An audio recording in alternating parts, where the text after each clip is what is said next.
Chapter 1 School and Football. I was born an idiot, but I'm cleverer than people think. I can think things okay, but when I have to say them or write them down, sometimes they come out all wrong. When I was born, my mom named me Forrest. My daddy died just after I was born. He worked on the ships.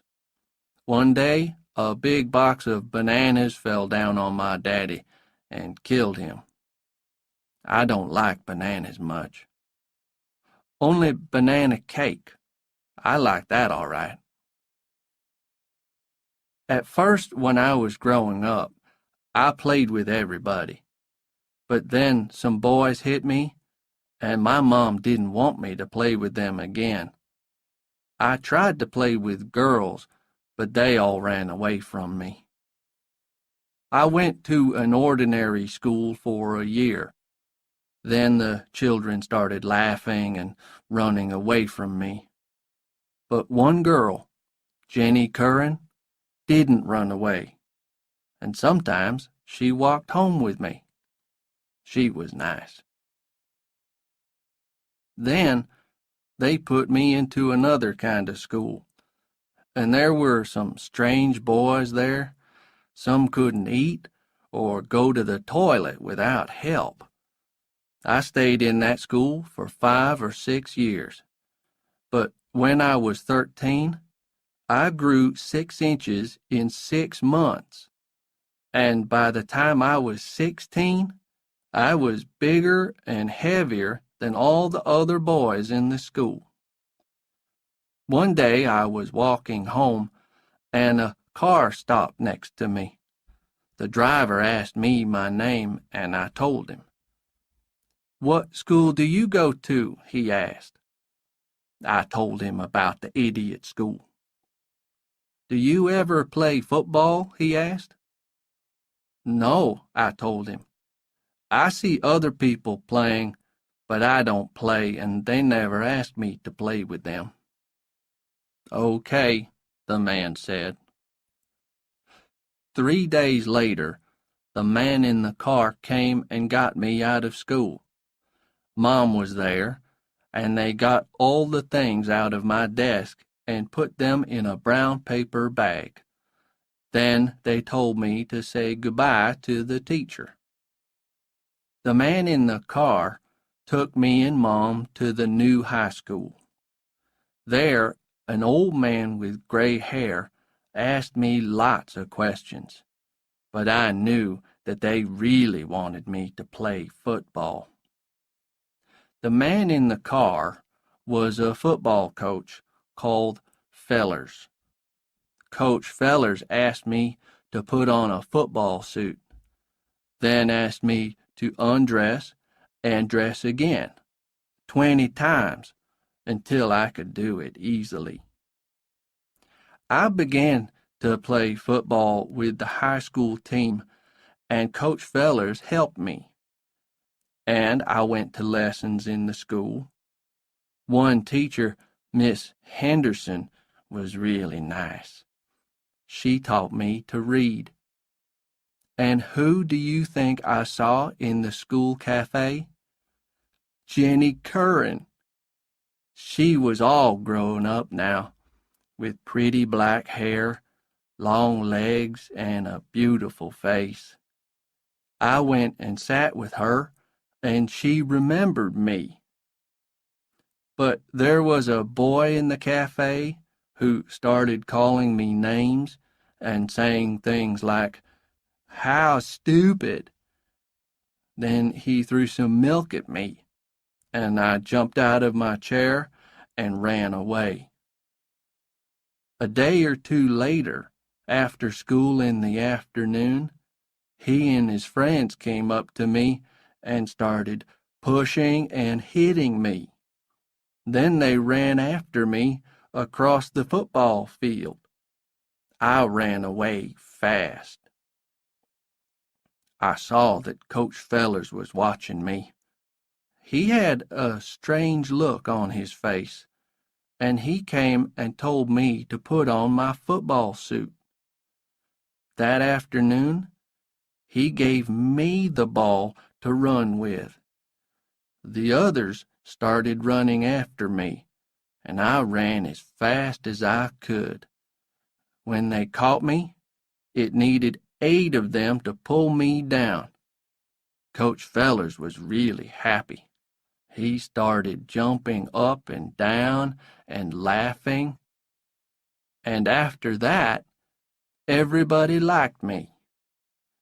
We had our first game, and I was frightened. But they gave me the ball, and I ran over the goal line 2 or 3 times. People were really kind to me after that. Then something happened which was not so good.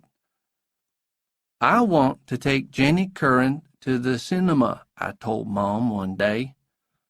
So she phoned Jenny's mom and explained. Next evening, Jenny arrived at our house, wearing a white dress and with a pink flower in her hair. She was the prettiest thing that I ever saw. The cinema was not far from our house.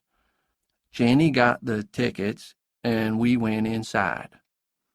The film was about a man and a woman, Bonnie and Clyde, and there was a lot of shooting and killing. Well, I laughed a lot, but when I did this, people looked at me, and Jenny got down lower and lower in her place. Once I thought she was on the floor, and I put my hand on her shoulder to pull her up, but I pulled her dress, and it came open, and she screamed. I tried to put my hands in front of her because there were people looking at us. Then 2 men came and took me to an office. A few minutes later, 4 policemen arrived and took me to the police station.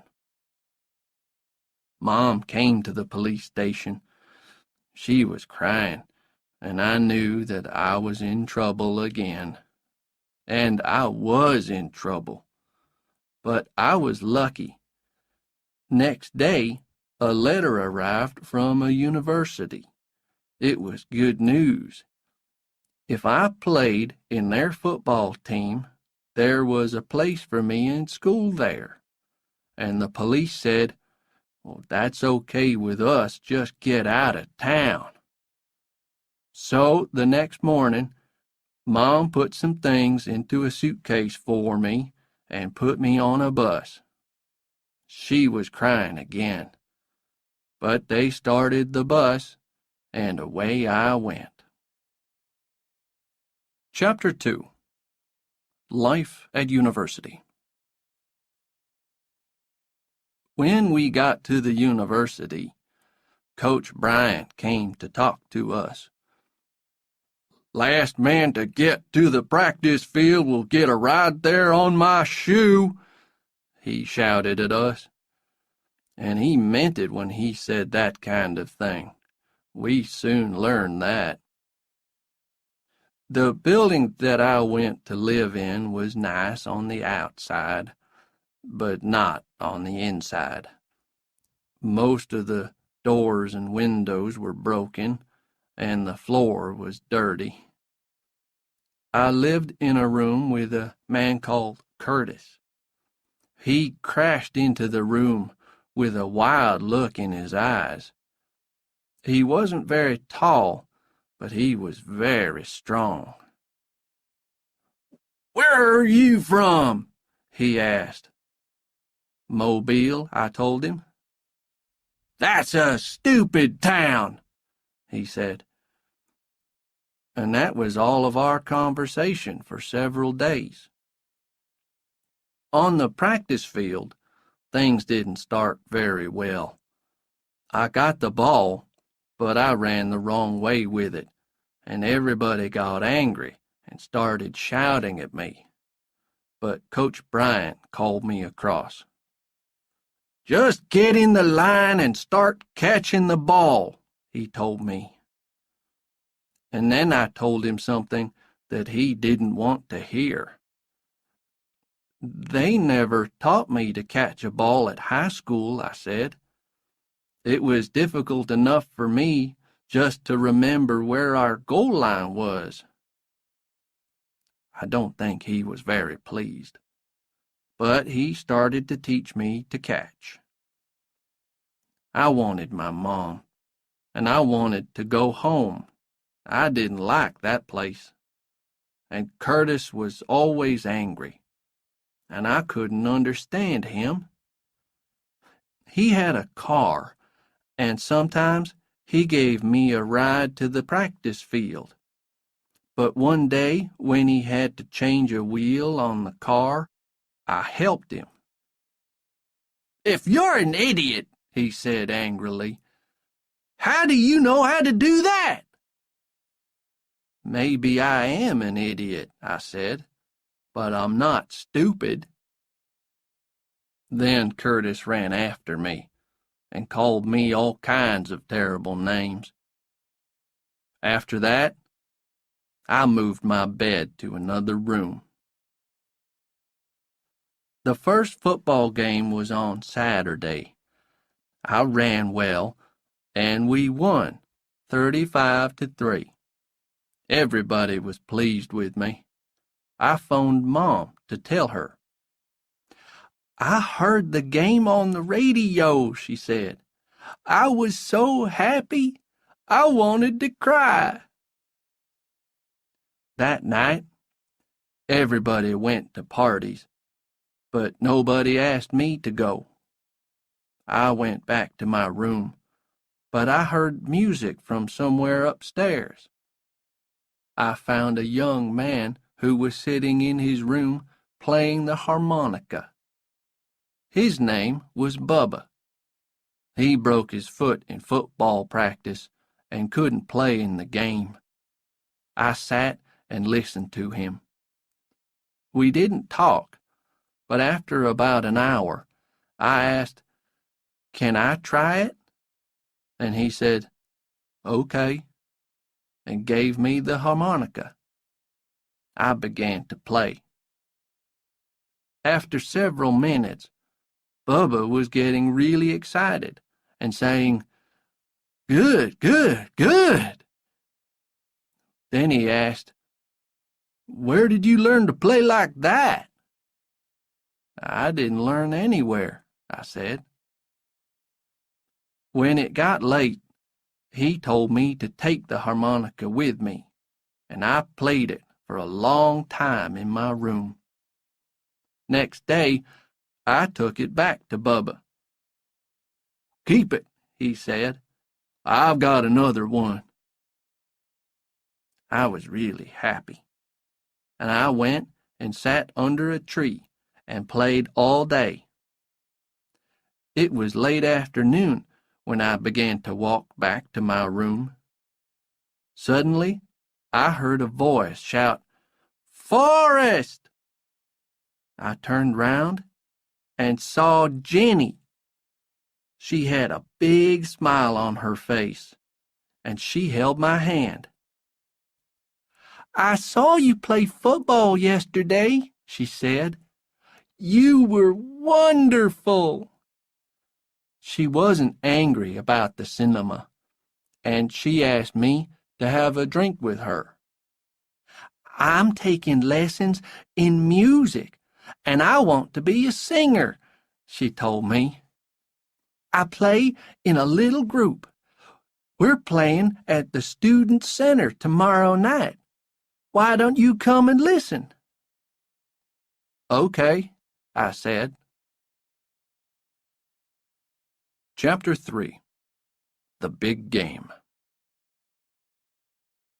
On Friday night, I went to the Student Center. There were a lot of people there, and Jenny was wearing a long dress and singing. 3 or 4 other people were in the group with her, and they made a good sound. Jenny saw me and smiled, and I sat on the floor and listened. It was wonderful. They played for about an hour, and I was lying back with my eyes closed, listening happily. How did it happen? I'm not sure, but suddenly I found that I was playing my harmonica with them. Jenny stopped singing for a second or two, and the others in the group stopped playing. Then Jenny laughed and began to sing with my harmonica, and then everybody was saying, "Wonderful!" to me. Jenny came to see me. "Forrest, where did you learn to play that thing?" "I didn't learn anywhere," I told her. Well, after that, Jenny asked me to play with their group every Friday and paid me $25 every time. The only other important thing that happened to me at the university was the big game at the Orange Bowl in Miami that year. It was an important game which Coach Bryant wanted us to win. The game started, and the ball came to me. I took it and ran straight into a group of big men on the other team. Crash! It was like that all afternoon. When they were winning 28-7, Coach Bryant called me across. "Forrest," he said, "all year we have secretly taught you to catch the ball and run with it. Now you're going to run like a wild animal, okay?" "Okay, Coach," I said. And I did. Everybody was surprised to see that I could catch the ball. Suddenly, it was 28-14. And after I caught it 4 or 5 more times, it was 28-21. Then the other team got 2 men to run after me, but that meant Gwyn was free to catch the ball, and he put us on the 15-yard line. Then Weasel, the kicker, got a field goal, and it was 28-24. But then things began to go wrong again. Weasel made a bad mistake, and then the game finished, and we were the losers. Coach Bryant wasn't very happy. "Well, boys," he said, "there's always next year." But not for me. I soon learned that. I couldn't stay at the university. I wasn't clever enough at the lessons, and there was nothing that anybody could do about it. Coach Bryant was very sad. "I knew this would happen, Forrest," he said. "But I said to them, just give me that boy in my team for a year. And they did. And we had a good year. The best year, Forrest. Good luck, boy." Bubba helped me to put my things in my suitcase. Then he walked to the bus with me to say goodbye. We went past the Student Center, but it wasn't Friday night, and Jenny's band wasn't playing. I didn't know where she was. It was late when the bus got to Mobile. Mom knew that I was coming, but she was crying when I got home. "What's wrong?" I asked. "A letter came," she cried. "You've got to go in the Army." Chapter 4. Vietnam. After I left the idiot school, people were always shouting at me. Coach Fellers, Coach Bryant, and then the people in the Army. But I have to say this. The people in the Army shouted louder and longer than anybody. Fort Benning was in Georgia. After about 100 hours on a bus, me and a lot of other new young soldiers arrived there. The place where I had to live was just a bit better than the rooms at the university, but the food was not. It was terrible. Then, and in the months to come, I just had to do the things that I was told to do. They taught me how to shoot guns, throw hand grenades, and move along the ground on my stomach. One day, the cook was ill, and somebody said, "Gump, you're going to be the cook today." "What am I going to cook?" I said. "How do I cook?" "It's easy," said one of the men. "Just put everything that you see in the food cupboard into a big pot and cook it." "Maybe it won't taste very good," I said. "Nothing does in this place," he said. He was right. Well, I got tins of tomatoes, some rice, apples, potatoes, and everything that I could find. "What am I going to cook it in?" I asked one of the men. "There are some pots in the cupboard," he said, but the pots were only small. "You've got to find something," one of the other men said. "What about this?" I asked. There was a big metal thing about 6 feet tall and 5 feet round, sitting in the corner. "That's the boiler. You can't cook anything in that." "Why not?" I asked. "It's hot. It's got water in it." But the men had other things to do. "Do what you like," they said. So I used the boiler. I put everything in it, and after about an hour, you could smell the cooking. It smelled okay. Then the men came back, and everybody was waiting for their dinner. "Hurry up with that food, Gump! We're hungry!" they shouted. Suddenly, the boiler began to shake and make noises, and then it blew up. It blew the food all over us, me, and all the men who were sitting at the tables. "Gump!" they screamed. "You're an idiot!" But I already knew that. After a year, we went to Vietnam to fight in the war. One evening, we went to have a shower.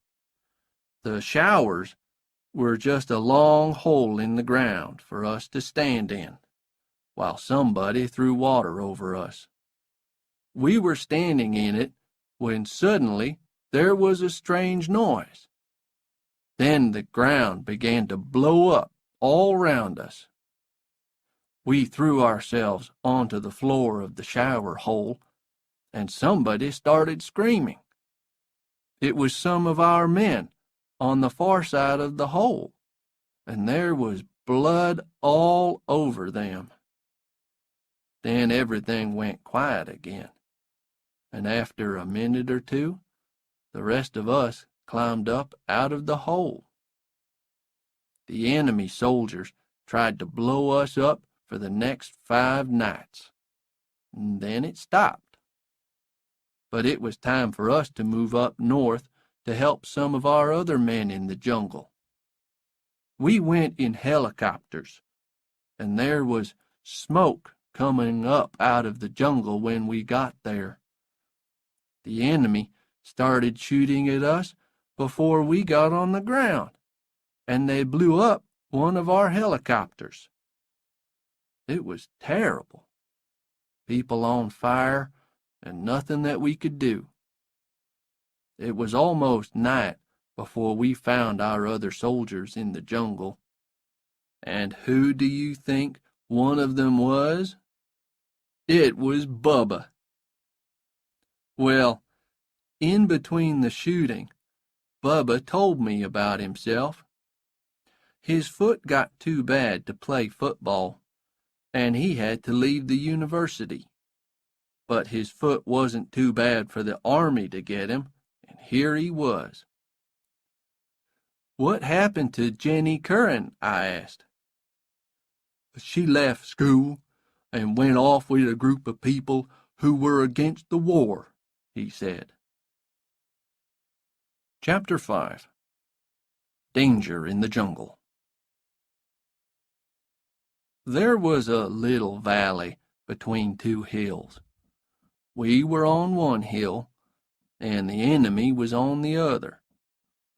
Then we got orders to move the machine gun about 50 meters to the left of the big tree that was in the middle of the valley, and to find a safe place to put it before the enemy blew us all up.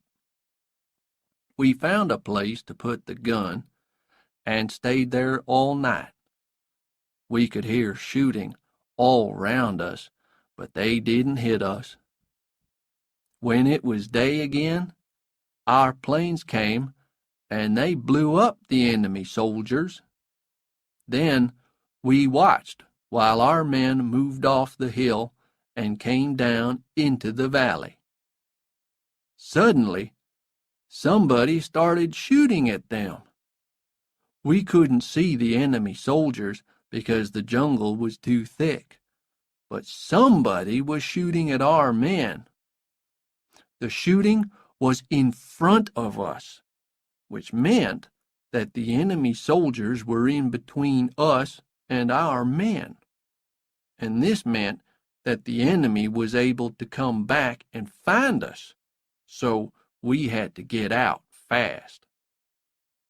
We began to move back to the hill, but Doyle suddenly saw more enemy soldiers who were going towards our men. We waited until they got to the top, then Bones began shooting with the machine gun. He probably killed 10 or 15 enemy soldiers. Doyle and I and the other two men threw grenades. But then an enemy soldier shot Bones in the head. I pulled the machine gun from his hands and shouted to Doyle. There was no answer. 2 of them were dead, and Doyle was only just alive. I picked up Doyle and put him across my shoulders. Then I ran towards the hill. There were bullets flying all round me from behind. And then I saw more enemy soldiers in the low grass in front of me. They were shooting at our men on the hill. I ran fast, shouting and screaming as loudly as I could. And suddenly, I was in the middle of our soldiers, and everybody was pleased and hitting me on the back. My shouting and screaming frightened the enemy soldiers away. They just ran. The weeks went past slowly. I got a letter from my mom, and I wrote back to her that everything was okay. I also wrote a letter to Jenny Curran and asked Mom to ask her parents to send it on to her, but I didn't get a reply. Bubba and I decided that we would get a shrimp boat when we got home again and catch shrimps and make a lot of money. Bubba planned it all. It started to rain one day, and it didn't stop for 2 months. But we still had to look for enemy soldiers, and one day we found them. We were crossing a rice field when suddenly they started shooting at us. Somebody shouted, "Back!" I picked up my machine gun and ran towards some trees. I looked round for Bubba, but he wasn't there. Then I heard that he was out in the rice field, and he was hurt. So I left my gun by the trees and ran back into the field. "Gump, you can't go out there!" somebody shouted. But I just ran. Halfway out, I saw another man who was hurt. He was holding a hand up to me, so I picked him up and ran back to the trees with him. Then I ran out again and found Bubba. There was blood all over him, and he had 2 bullets in his stomach. He looked up at me and said, "Forrest, why did this happen?" What could I say? Then he said, "Play me a song on the harmonica, will you?" There was still a lot of shooting going on, but I played a song. Then all the color went out of Bubba's face, and he said something very softly. "Home." And then he died. And that's all I've got to say about that. The rest of the night was terrible. The worst night that I've ever known. Nobody could get any help to us, and the enemy soldiers were so near that we could hear them talking. Then, when it got light, an American plane came and used fire throwers on the enemy, and almost on us. Suddenly, the trees were on fire, and men were running out of the jungle with burned skin and clothes. During all of this, somebody shot me in the back of the leg, but I can't remember when it happened. It didn't matter. Nothing mattered. Bubba was dead. The shrimp business idea was dead with him. I just wanted to die, too.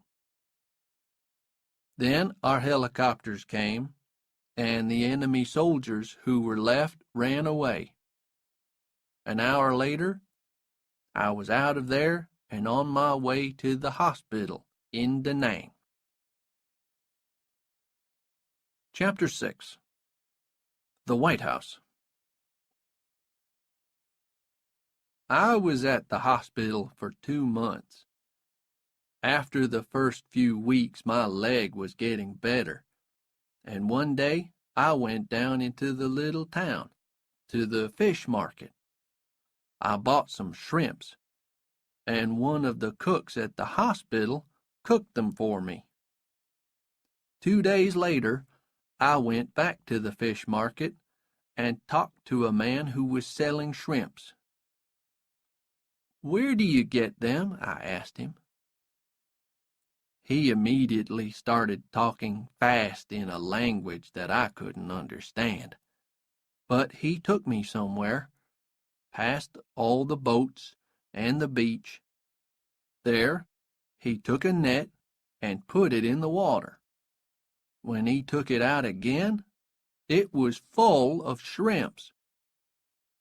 Every day for the next few weeks, I went with Mr. Chi, that was his name, and watched him while he worked.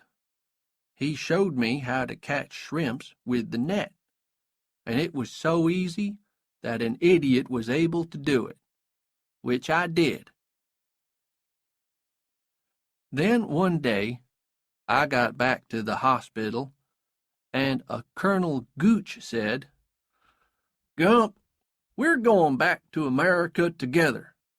You're going to see the President of the United States, and he's going to give you a medal because you were very brave." There were about 2,000 people waiting for us at San Francisco Airport when we got off the plane. What a surprise! A lot of them had beards and long hair. I thought perhaps they were there to welcome us, but I was wrong. They were shouting unpleasant things. And then somebody threw a tomato at Colonel Gooch, and it hit him in the face. He tried to clean it off and not look angry, but I didn't want to wait for them to start throwing things at me. No, sir. I started running. The people ran after me, all 2,000 of them, but they couldn't catch me. I ran all round the airport, and then I ran into a toilet and locked the door. I waited in there for almost an hour before I came out again. I went to look for Colonel Gooch, and I found him in the middle of a group of policemen. He was looking very worried until he saw me. "Come on, Gump," he said. "The plane for Washington is waiting for us." The Army sent a car to meet us at Washington Airport, and we drove to a really nice hotel. After we put our suitcases in our rooms, the colonel asked me to go out to a bar with him for a drink. "People are different here," he told me.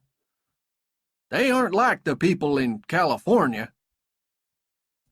He was wrong.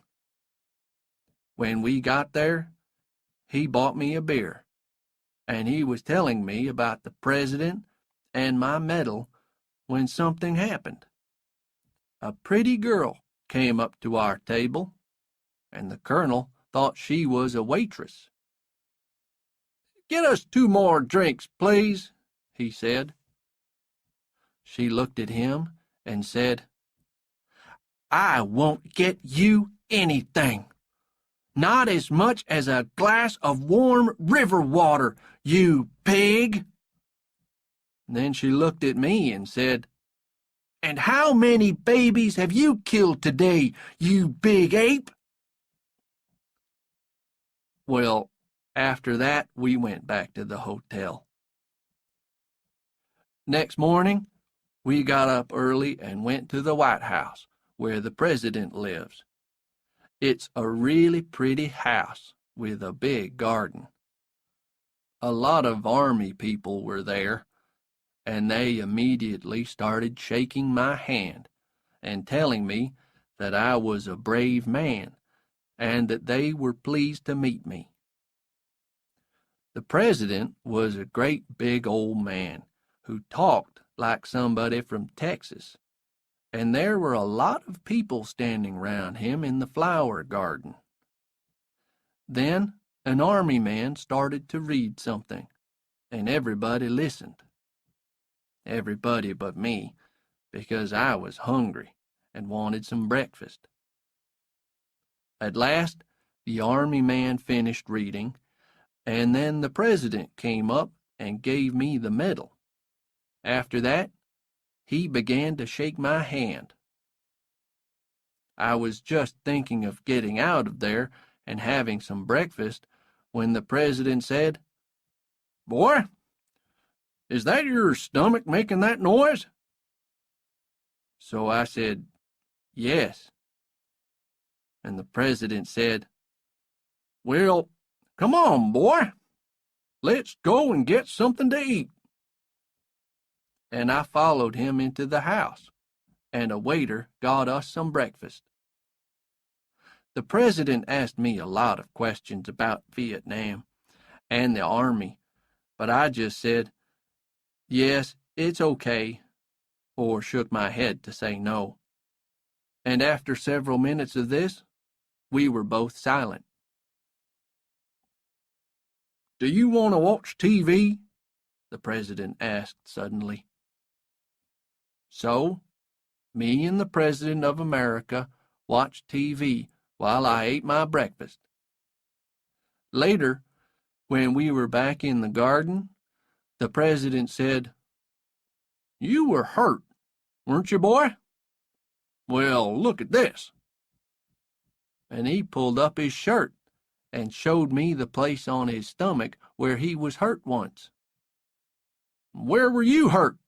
he asked me. So I pulled down my trousers, turned round, and showed him. Well, lots of newspaper men started taking photographs before Colonel Gooch could run across and pull me away. That afternoon, back at the hotel, he came to my room shouting and throwing newspapers onto the bed. And there I was, on the front page, with my trousers down. "Gump, you idiot!" shouted Colonel Gooch. "Yes, sir," I said. "That's what I am. But I just try to do the right thing." Chapter 7. Meeting Jenny Again. Soon after that, I heard that I was leaving the army early, and they gave me some money for a train ticket to go home. But all this time, I was thinking about Jenny Curran. Just before I left the hospital in Da Nang, I had a letter from her. She was now playing in a group called the Broken Eggs, and they played 2 nights each week at a place called the Ho-Daddy Club near Harvard University. Now that I was free from the army, I just wanted to go and see her. So I got a ticket for Boston instead of Mobile. I tried to walk to the Ho-Daddy Club from the train station, but I lost my way, so I took a taxi. It was in the afternoon, and the man behind the bar said, "Jenny'll be here about 9 o'clock. "Can I wait?" I asked. "Okay," he said. So I sat down and waited for 5 or 6 hours. Students began to come in, most of them wearing dirty jeans. The men had beards, and the women had long, untidy hair. Later, the group, the Broken Eggs, arrived, but I didn't see Jenny. Then they began to play, and they were loud. The music sounded like a plane that was taking off, but the students loved it. And then Jenny came on. She was different. Her hair was all the way down her back, and she was wearing sunglasses at night. She was wearing blue jeans and a shirt with lots of colors on it. The group started playing again, and Jenny began to sing. Later, I went outside and walked round for about half an hour, then went back.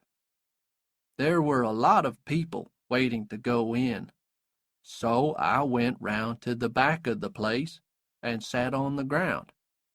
I had my harmonica in my pocket, so I took it out and started to play. I could hear the music that was playing inside, and after a minute or two, I began playing with it. Suddenly, a door behind me opened, and there was Jenny. "Who is that playing the harmonica?" she said, and then she saw me. "Forrest Gump!" And she ran out of the door and threw her arms round me. We talked together until it was time for her to sing again. "I didn't leave school," said Jenny. "They threw me out, after they found a boy in my room one night. I went to California and stayed there for some time." She laughed. "I wore flowers in my hair and talked about love, but the people that I was with were strange. Then I met a man, and we came to Boston. But he was dangerous. He was against the war, like me, but he blew up buildings and things. I couldn't stay with him. Next, I met a teacher from Harvard University, but he was married. Then I began to sing with the broken eggs." "Where do you live?" I asked. "With my boyfriend," she said. "He's a student. You can come back and stay with us tonight." The boyfriend's name was Rudolph. He was a little man, and he was sitting on the floor with his eyes shut when we got to Jenny's flat. "Rudolph, this is Forrest," Jenny said. "He's a friend of mine from home, and he's going to stay with us for a few days." Rudolph didn't speak or open his eyes, but he put up his hand and smiled. Next morning, when I got up, Rudolph was still sitting on the floor with his eyes shut. That afternoon, Jenny took me to meet the other people in the group, and that night I began playing my harmonica with them at the Ho Daddy Club. It went well, and I played with them every night after that. Then one day, I came back to the flat, and Jenny was sitting on the floor. "Where's Rudolph?" I asked. "Gone," she said. "Walked out, like all the others." And then she started to cry. "Don't cry, Jenny," I said, and I put my arm round her. "Well, it started like that, but the next minute we were kissing and making love. And when we finished, Jenny said, 'Forrest, where have you been all this time?'" Chapter 8. Into Space.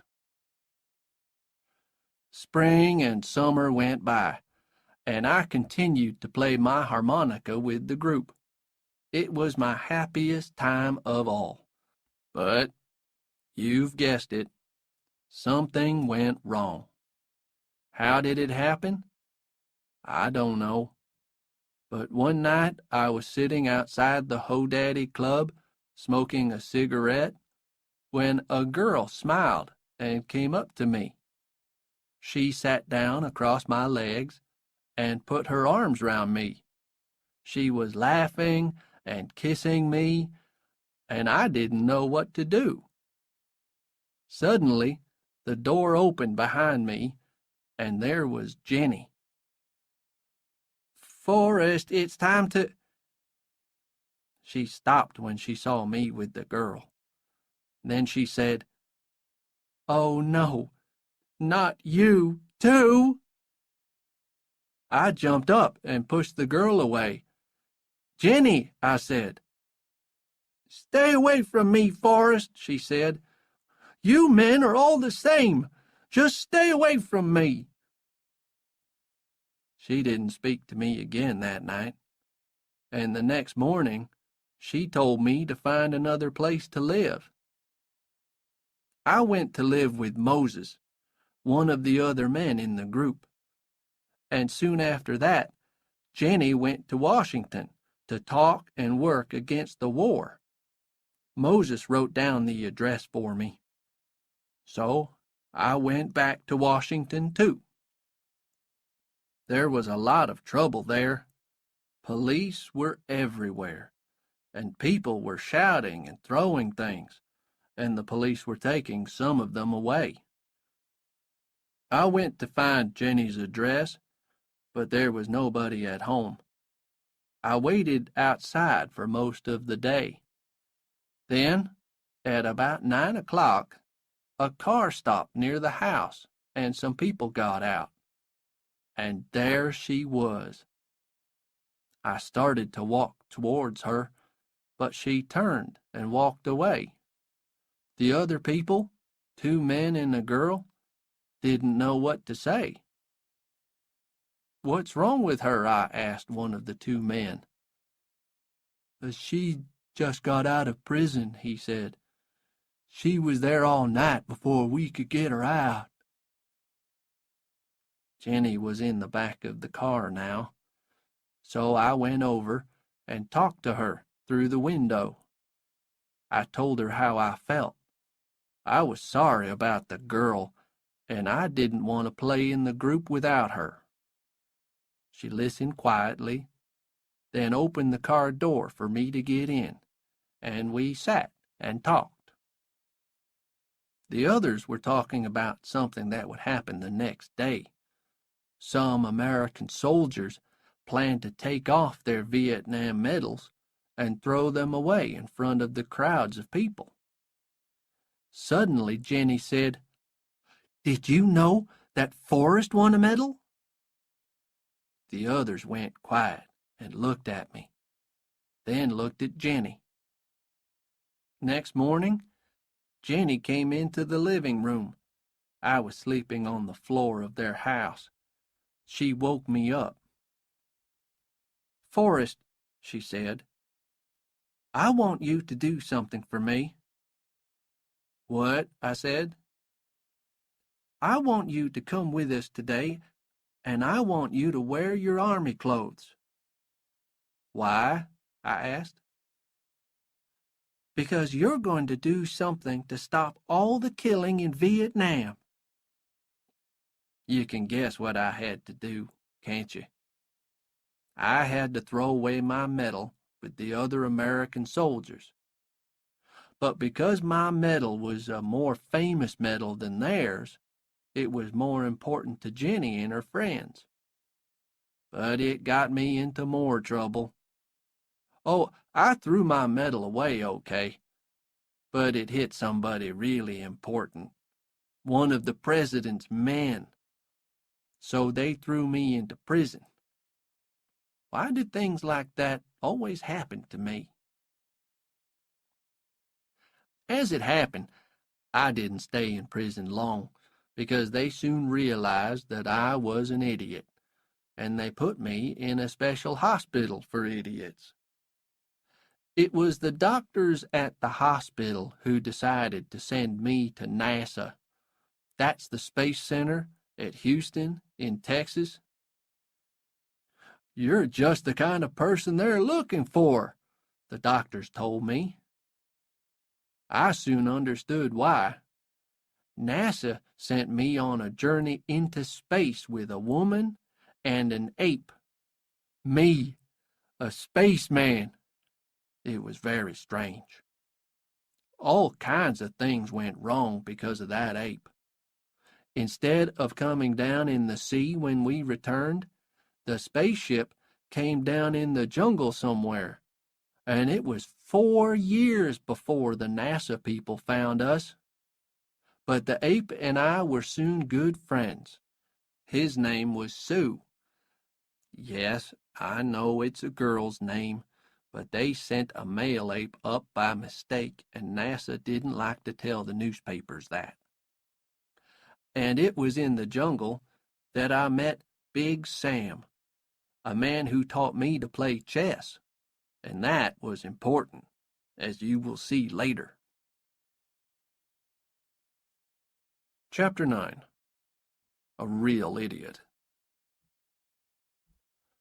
Of course, the first thing that I wanted to do when I got back to America was find Jenny, so I phoned Moses in Boston. "The Broken Eggs group has broken up," he told me. "I don't know what happened to Jenny. I heard that she went to Chicago, but that was 5 years ago." "Do you have a telephone number or anything?" I asked. It's an old number, he said, but perhaps she's still there. I phoned the number, and she wasn't. Jenny Curran? The man's voice said.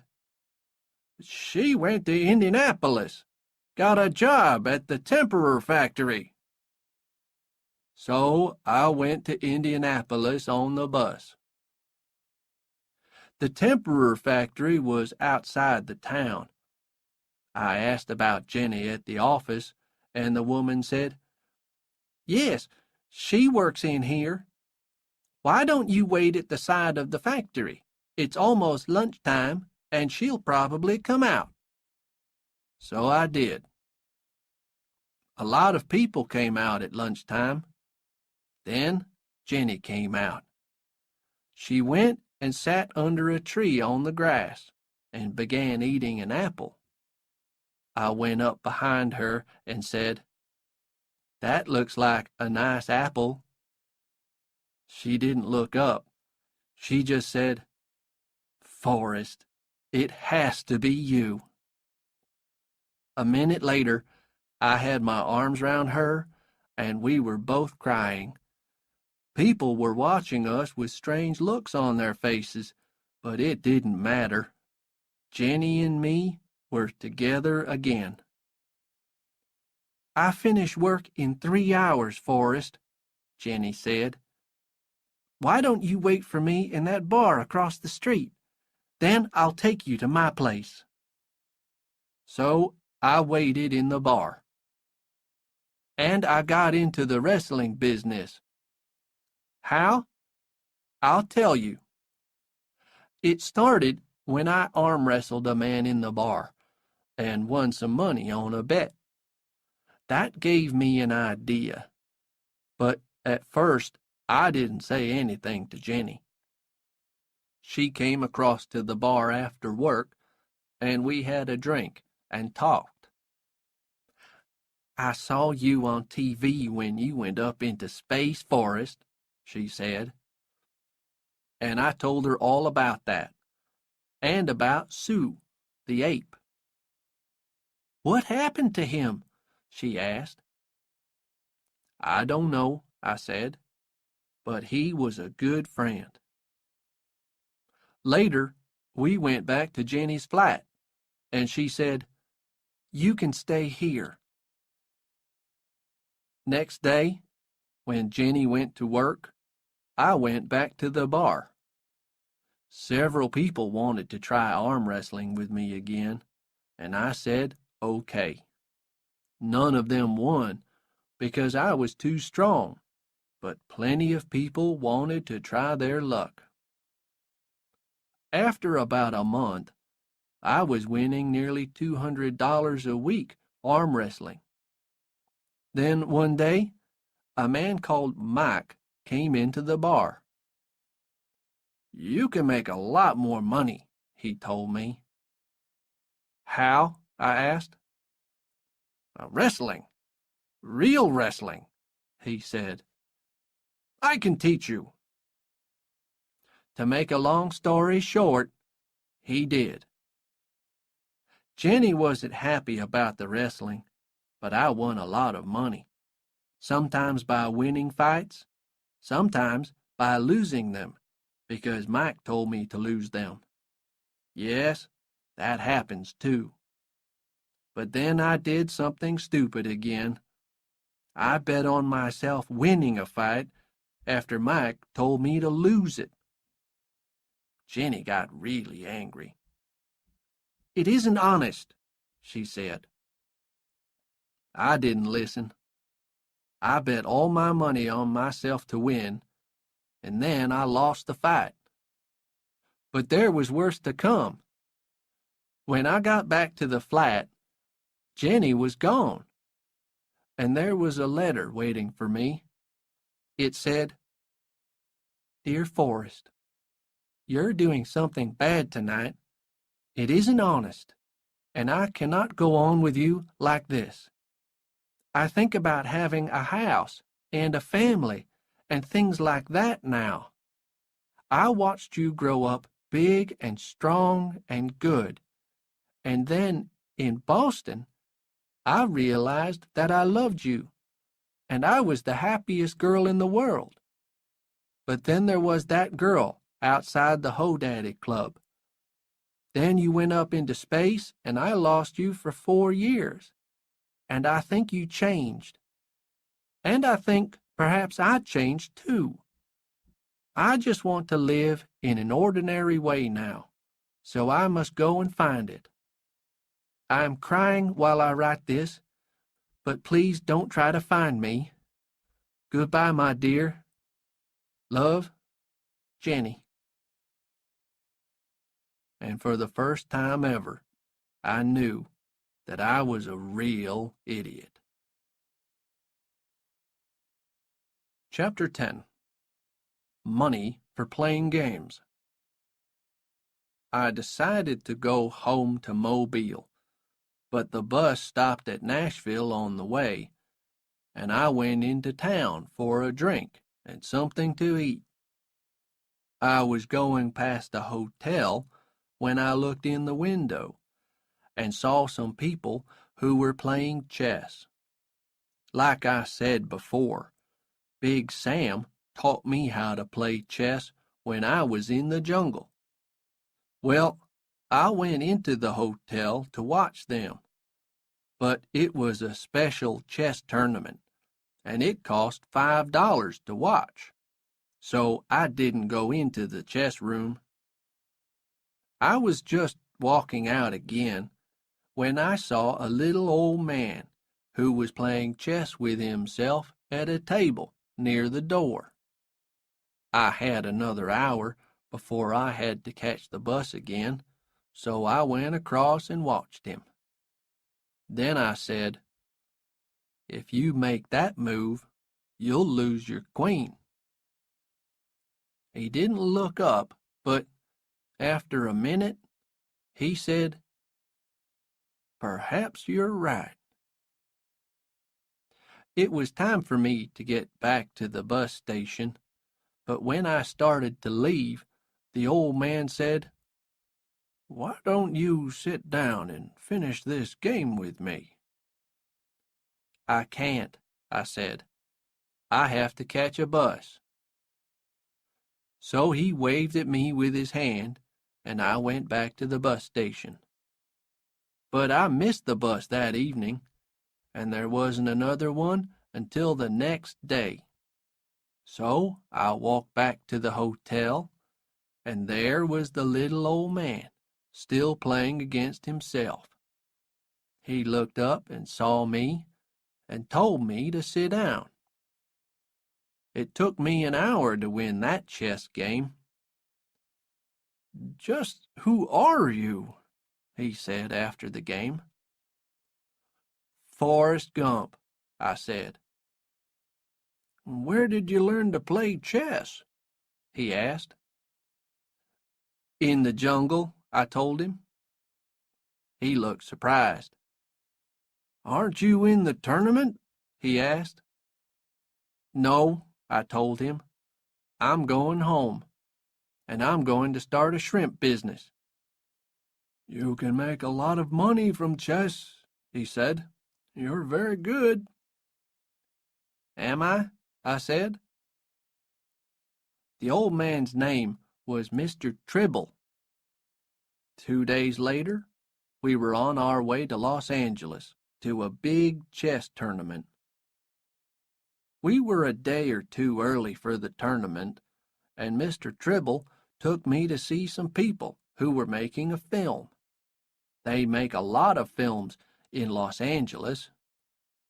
We were watching a man who was crashing through a window in a film fight when a man walked over to us. "Are you an actor?" he asked me. "Who, me?" I said. "We're here for the chess tournament," said Mr. Tribble. But the other man was looking at me. "You are a big, strong man, aren't you?" he said. "You're just what I need for a film that I'm making. My name is Felder." "He has to play chess in a tournament tomorrow," said Mr. Tribble. "He hasn't got time to be an actor." "It won't take long," said Mr. Felder. So we went with Mr. Felder, and I found myself acting in a film about the jungle with Raquel Welch, the famous film star. "Is that really Raquel Welch?" I asked Mr. Felder. But things did not go well. Somehow, when I was helping Miss Welch to escape from the jungle, her dress came off, and I had to run into the trees to hide her.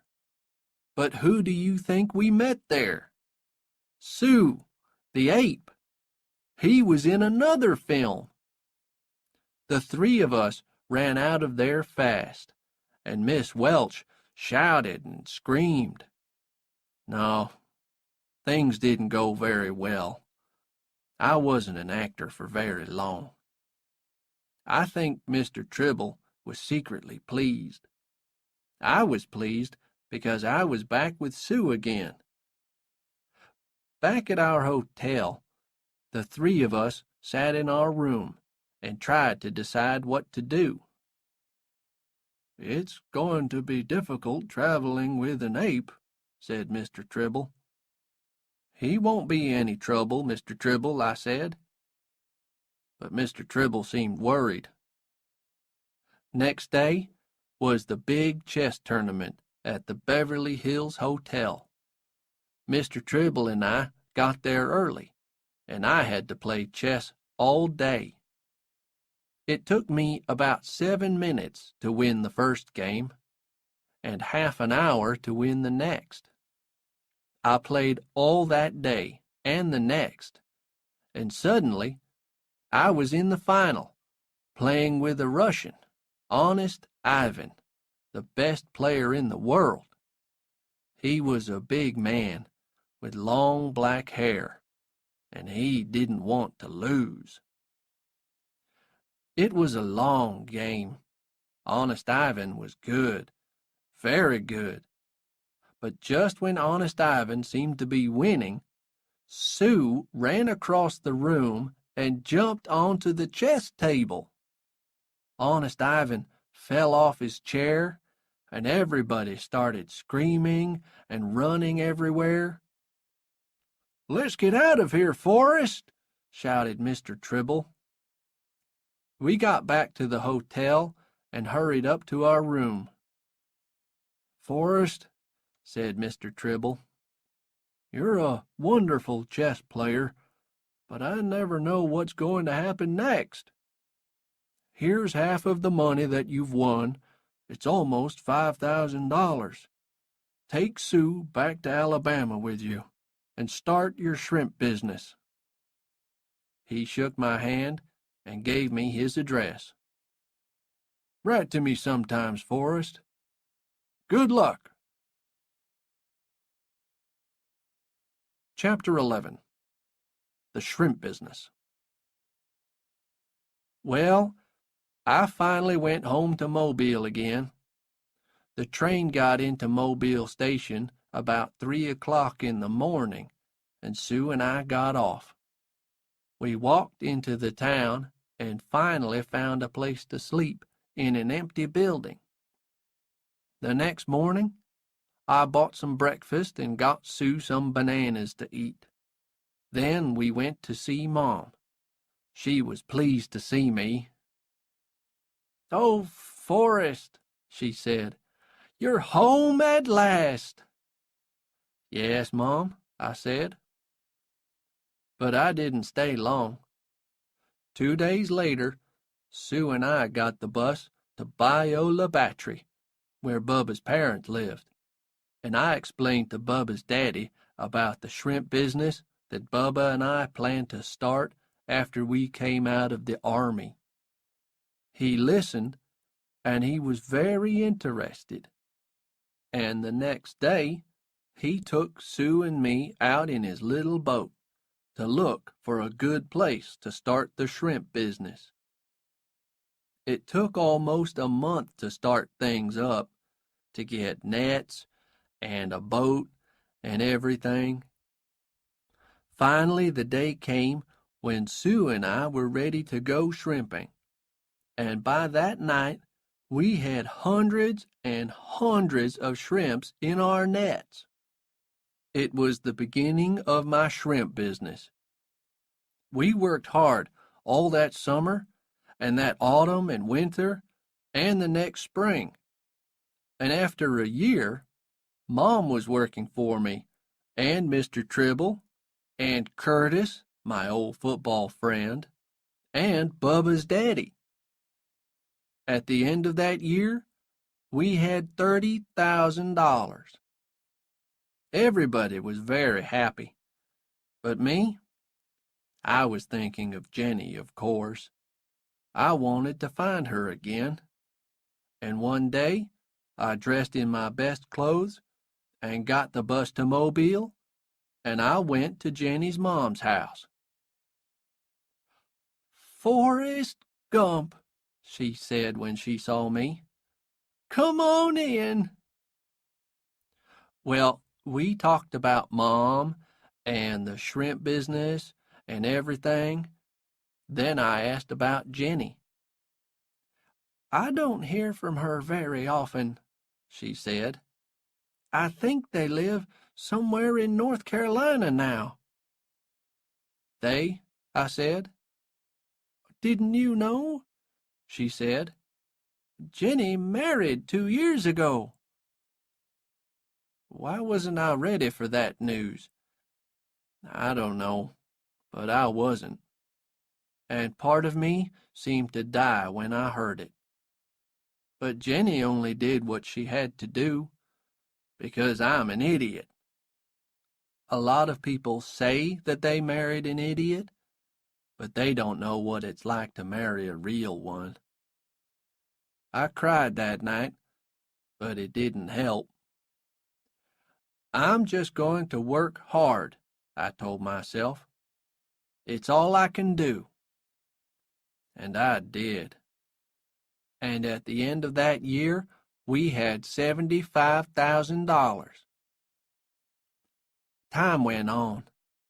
I looked in the mirror and saw lines on my face and gray in my hair. The business was doing well, but I asked myself, "What are you doing all this for?" And I knew that I had to get away. Mr. Tribble understood. "Well, why don't you tell everybody that you're taking a long holiday, Forrest?" he said. "The business will be here when you want it again." So I did. Sue came with me, and we went to the bus station. "Where do you want to go?" the woman in the ticket office asked. "I don't know," I said. "Why don't you go to Savannah?" she said. "It's a nice town." "Okay," I said. Chapter 12. Little Forrest. Sue and I got off the bus at Savannah. Then I went and got a cup of coffee and sat outside the bus station. What could I do next? I didn't know. So after I finished my cup of coffee, I took out my harmonica and began to play. I played 2 songs, and a man walked past and threw some money into my empty coffee cup. I played 2 more songs, and soon the cup was half full of money. By the end of the next week, we were getting $10 a day. Then, one afternoon when I was playing to some people in the park, I noticed that a little boy was watching me carefully. Then I looked up and saw a woman who was standing near him. It was Jenny Curran. Her hair was different, and she looked a bit older and a bit tired, but it was her all right. And when I finished playing, she held the little boy's hand and came across. She was smiling. Oh, Forrest, I knew it was you when I heard that harmonica. Nobody plays the harmonica like you do. What are you doing here? I asked her. We live here now, she said. Donald works in a business here in Savannah. We came here about 3 years ago. When I stopped playing, the rest of the people walked away. Jenny sat next to me, while the little boy started playing with Sue. Why are you playing your harmonica in the park? Asked Jenny. Mom wrote and told me about your shrimp business and how rich you were. It's a long story, I said. Is that your little boy? Yes, she said. What do you call him? His name is Forrest, she said quietly. Then she went on. He's half yours. He's your son, Forrest. I looked at the boy, who was still playing with Sue. My son? I knew that a baby was on the way when I left Indianapolis, said Jenny. But I didn't want to say anything. I don't know why. I was worried that perhaps he would be an idiot, I finished for her. Yes, but Forrest, he's not an idiot. He's really clever. Are you sure that he's mine? I asked. I'm sure, said Jenny. He wants to be a football player. I looked at the boy. Can I see him for a minute or two? Of course, said Jenny, and she called to him. Forrest, I want you to meet another Forrest. He's an old friend of mine. The boy came and sat down. What a funny animal you've got, he said. He's an ape, I said. His name is Sue. Why is it called Sue if it's a he? I knew then that I didn't have an idiot for a son. Your mom tells me that you want to be a football player. Yes, he said. Do you know anything about football? A bit, I said. But ask your daddy. He'll know more than me. He put his arms round me for a second, then went off to play with Sue again. Jenny looked at me. How long have we been friends, Forrest? 30 years? Sometimes it doesn't seem true. She moved nearer and gave me a kiss. Idiots, said Jenny. Who isn't an idiot? Then she got up and held little Forrest's hand, and they walked away. Well, after that, I did a few things. First, I phoned Mr. Tribble and told him to give some of my money from the shrimp business to my mom, and some to Bubba's daddy. Then send the rest to Jenny and little Forrest, I said.